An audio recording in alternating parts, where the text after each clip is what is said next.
Hello everyone, मैं विनोद तोमर। तो स्वागत है आप सबका फिर से जेई प्लस में, है ना।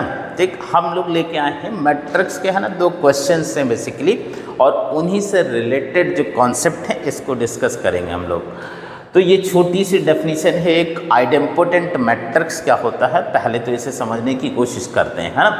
तो आइडेम्पोटेंट मैट्रिक्स क्या होता है कि मान लो मेरे पास कोई स्क्वायर मैट्रिक्स है ए, और अगर मैं उसका मतलब ए को ए से मल्टीप्लाई कर देते हैं, मतलब ए स्क्वायर लिख देते हैं, वो अगेन ए के ही बराबर आ जाता है। तो इस तरह की जो मैट्रिक्स है इसको आइडेम्पोटेंट मैट्रिक्स बोलते हैं। फिर से एक बार समझ लेते हैं कि ए स्क्वायर करने पे वापस ए ही आ जाता है। तो इस तरह की जो मैट्रिक्स है उसको हम लोग आइडेम्पोटेंट मैट्रिक्स बोलते हैं। अच्छा, कुछ और बातें थोड़ा सा बहुत जान सकते हैं इसके बारे में कि जैसे ए स्क्वायर इक्वल्स टू ए है, मान लो इसका डिटर्मिनेंट लेते हो, दोनों तरफ डिटर्मिनेंट लेते हैं तो डिटर्मिनेंट ए स्क्वायर डिटर्मिनेंट ए हो जाएगा। अब डिटर्मिनेंट ए स्क्वायर को डिटर्मिनेंट ए का होल स्क्वायर भी लिख सकते हैं हम लोग, तो इसको ऐसे भी लिख सकते हो, डिटर्मिनेंट का whole square minus determinant A equals to 0। अब डिटर्मिनेंट ए ऑब्वियसली कोई नंबर है ना, तो डिटर्मिनेंट ए यहाँ से कॉमन लिया जा सकता है, मतलब इसको x की तरह मान सकते हो। तो डिटर्मिनेंट ए कॉमन ले ले तो determinant A minus 1 equals to 0। मतलब यहाँ से क्या कह सकते हैं हम कि या तो डिटर्मिनेंट ए की वैल्यू 0 होगी और या तो डिटर्मिनेंट ए 1 हो जाएगा, है ना। अच्छा, है तो नंबर ही, तो ऑब्वियसली 0 हो सकता है, 1 हो सकता है। तो मतलब जो हमारा आइडेम्पोटेंट मैट्रिक्स है, अगर उसका डिटर्मिनेंट लिखते हैं तो या तो उसकी वैल्यू 0 आ जाएगी और या तो उसकी वैल्यू 1 आ जाएगी। एक तो ये बात हो गई। अच्छा, दूसरा ये है कि ए स्क्वायर अगर ए के इक्वल है तो ज़रा देखो, अगर मैं इसी को ए से दोनों तरफ मल्टीप्लाई कर दूं तो ये ए क्यूब हो जाएगा और ये फिर से ए स्क्वायर और ये फिर से ए आ जाएगा। अच्छा, मान लो फिर से ए से मल्टीप्लाई कर देता हूँ तो ये ए पावर 4 हो जाएगा, ये ए स्क्वायर, ये फिर से ए आ जाएगा। अच्छा, इसका क्या फ़ायदा हुआ कि मतलब अब हम ए का कोई भी नेचुरल पावर लिख देंगे तो वो ए ही आ जाएगा। मतलब यहाँ से इन जनरल हम कह सकते हैं कि in general A to the power n जो है वो ए के इक्वल आ जाएगा। n बस नेचुरल नंबर होना चाहिए जब ए क्या होगा, आइडेम्पोटेंट मैट्रिक्स होगा ना। ये बात ध्यान रखने वाली है। फिर से एक बार समझते हैं कि ए कोई स्क्वायर मैट्रिक्स है और ए स्क्वायर ए के इक्वल है, तो इस तरह की जो मैट्रिक्स है उसको आइडेम्पोटेंट मैट्रिक्स कहते हैं। ठीक है। अच्छा, अगर आइडेम्पोटेंट मैट्रिक्स का हम लोग डिटर्मिनेंट लिखते हैं तो उसकी वैल्यू या तो 0 आ सकती है या 1 आ सकता है। दूसरा ये हुआ कि अगर आइडेम्पोटेंट है तो फिर उसका कोई भी पावर ले लो। ठीक है, इस बात को ऐसे भी ध्यान रख सकते हैं कि अगर ए स्क्वायर ए के इक्वल आ गया है तो फिर उसका कोई भी पावर लेने पर वो ए ही आ जाएगा, है ना। ठीक है, तो इसी पर बेस्ड क्वेश्चन है। और जरा करते हैं।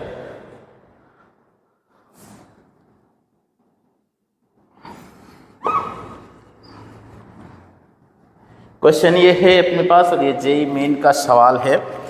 क्वेश्चन ये है कि let A is given by this, let A matrix, let A is given by this 1 0 0 0 4 minus 1 और 0 12 minus 3, है ना। तो अपने को बताना है then the sum of diagonal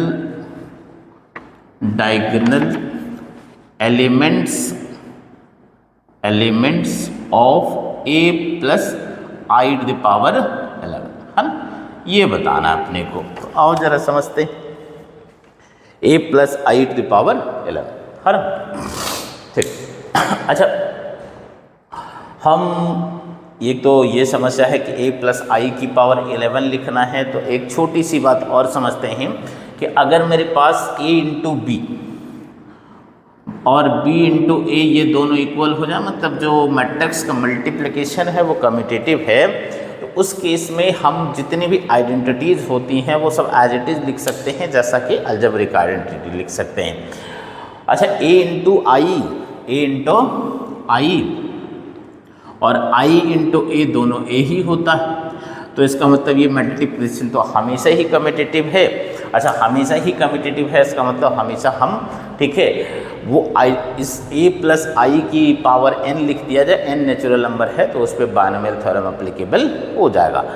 मतलब अगर मैं a प्लस आई की पावर 11 लिखना चाहूँ, है ना, a प्लस आई की पावर 11, तो इस पर बायनोमियल लगा सकते हैं। तो 11C0 a की पावर 11 प्लस 11C1 a की पावर 10, अच्छा plus and so on 11C 10 into a और प्लस 11C11 और i की पावर 11, ऐसे ही आ जाएगा, इंटू आई आता रहेगा। खैर यहाँ i की पावर 1 आ जाएगा, i की पावर 2 है ना, यहाँ i की पावर, ठीक है, कितना आ जाएगा, 1 आ जाएगा, है ना।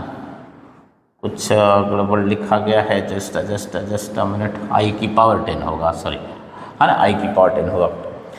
तो i की तो कोई भी पावर करेंगे तो i ही आ ही जाता है ना। तो ये फाइनली तो अपने पास ऐसे ही लिखा जाएगा 11C0 into A plus 11C1 into A power 10 plus and so on 11C10 और a और प्लस 11C11 इंटू आई, ये लिखो, है ना, ठीक। बस अब ये a की पावर 10 ये सब हमको, सॉरी यहाँ पर a की पावर 11, है ना, a की पावर 11, a की पावर 10, a की पावर 9, ये सब देखना होगा। अच्छा a मैट्रिक्स तो दे रखा अपने को, ज़रा चेक कर लेते हैं एक बार, जो हम बात पहले समझ रहे थे क्या कहीं वैसा तो नहीं है। तो आओ ज़रा चेक करते हैं हम a इंटू ए करके देखते हैं, तो a स्क्वायर करके देखते हैं। तो a स्क्वायर करेंगे तो 1 0 0 0 4 -1 0 12 -3 और फिर से इसको इसी से मल्टीप्लाई करना है, तो 1 0 0 0 4 -1 0 12 और 3। अच्छा जरा मल्टीप्लाई करके देखो, तो पहला वाला इससे उठाओगे, इसको मल्टीप्लाई करो तो 1 इंटू 1 तो हो गया, तो कि 0 हो गया, तो ये तो 1 आ गया, ये वाला 1 आ गया अपने पास, है ना। ठीक, फिर यही वाला उठाएंगे तो 1 से 0, ये 0 आ गया, ये पूरा पूरा 0 आ गया। फिर ये वाला इससे मल्टीप्लाई करोगे तो फिर से कितना आ जाएगा, 0 ही आ गया, है ना, तो पहली वाली रो आ गई। अच्छा फिर ये वाला उठा के इसको मल्टीप्लाई करो तो 0 प्लस 0 प्लस 0, तो ये 0 आ गया, है ना। अच्छा फिर ये वाला उठा के इसको मल्टीप्लाई किया जाए तो 0 प्लस 16 माइनस 12, तो 0 प्लस 16 16 माइनस 12 4 आ गया। अच्छा फिर यही वाला उठा के इसको मल्टीप्लाई किया तो 0 इंटू 0 -4 और +3, तो -4 + 3 कितना हो गया, -5 हो गया, है ना। ठीक, अच्छा फिर ये वाला इससे मल्टीप्लाई कर दो तो 0 इंटू 1 0 प्लस 0 0, तो ये 0 आ गया, है ना, ये 0 आ गया। फिर ये वाला इससे मल्टीप्लाई तो 0 प्लस 12 4 जब 48 माइनस 36, तो फाइनली 12 आ जाएगा, है ना, 48 माइनस 36 12 आ गया। अच्छा ये वाला मल्टीप्लाई कर दो तो 0 -12 और -3 था ये, सॉरी -3, तो 0 ये 0 -12 + 9 तो -3 आ गया, है ना, -3 आ गया। तो देख पा रहे हैं क्या, है ना, हम ये बात नोटिस कर पा रहे हैं। देखो 1 0 0 0 4 -1 0 12 -3, ये फिर से a आ गया, फिर से a ही आ गया है, मतलब a स्क्वायर अगेन a आ गया। तो अभी तो हमने यही सीखा किया है ना, अगर a स्क्वायर लिखते हैं वो a के इक्वल, फिर उसका कोई भी पावर लिख दो a ही आ जाएगा। और यही आइडेम्पोर्टेंट मैट्रिक्स था कि a स्क्वायर a के इक्वल आ जाए। तो इसका मतलब ये जो a पावर 11 a पावर 10 ये सब लिखा, ये हमारे लिए a ही है। तो इनफैक्ट क्या हो जाएगा, ये सब 11C0 into A plus 11C1 into A plus 11C2 into A plus and so on 11C10, है ना, इंटू ए और प्लस ये आई आ जाएगा, क्योंकि ठीक है 11C11 1 हो जाएगा। अच्छा ए सब में कॉमन ले सकते हो तो बचेगा कितना, 11C0 plus 11C1 plus 11C2 and so on 11C10 और प्लस आई हो गया। अच्छा अब 0 से लेके 10 तक है, एक बस 11C11 मिसिंग है। अगर वो वाला होता तो NC 0 से लेके NCN तक का सम कितना हो जाता, 2 की पावर n। तो एक कम कर दो इसमें तो कितना हो जाएगा ये, है ना, a इंटू 2 की पावर 11 और -1 और प्लस i हो गया। अच्छा 2 की पावर 10 1024 होता है, उसका डबल कर देंगे तो 2048 और -1 कर दें तो 2047 आ गया, है ना। तो ये आ गया अपने पास 2047 इंटू ए और प्लस आई। अब कुछ रहा नहीं अब तो a रख दिया जाए, i रख दिया जाए, तो 20 की वैल्यू रख लेते हैं हम लोग। 2047 इंटू ए कितना होगा 100, 04 -1 012 -3 और i का मतलब जानते हैं हम लोग 100010001। अच्छा अपने को सिर्फ डायगोनल एलिमेंट का सम चाहिए, तो बाकी पे दिमाग लगाने की ज़रूरत है नहीं, है ना। ठीक, तो सिर्फ डायगोनल वाला एलिमेंट देख लीजिए, बाकी तो कोई अपनी ज़रूरत है नहीं। तो आओ ज़रा लिख लेते हैं, उन्हीं का सम चाहिए। तो यहाँ से देखो, यहाँ पे 2047 इससे मल्टीप्लाई होगा और ये 1 ऐड हो जाएगा, तो कितना हो जाएगा ये 2047 प्लस 1। अच्छा ये 2047 इंटू 4 और ये +1 हो जाएगा, है ना। तो 2047 इंटू 4 और +1 हो गया।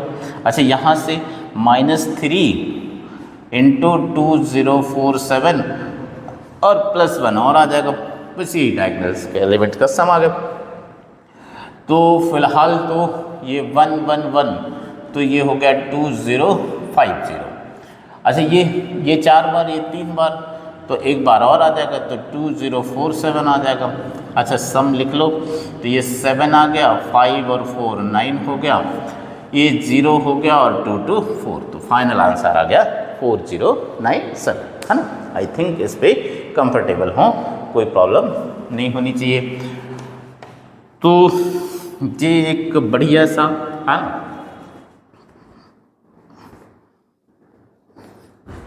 कॉन्सेप्ट था कि ध्यान के रखने वाला था। फिर से एक बार समझ लेते हैं कि a स्क्वायर अगर a के इक्वल आता है तो उसकी कोई भी पावर लेंगे हम लोग तो फिर वो उसी के इक्वल आ जाएगा। पावर नेचुरल नंबर होना चाहिए, इस बात का ध्यान रखना है। बाकी नेक्स्ट वीडियो में, थैंक यू।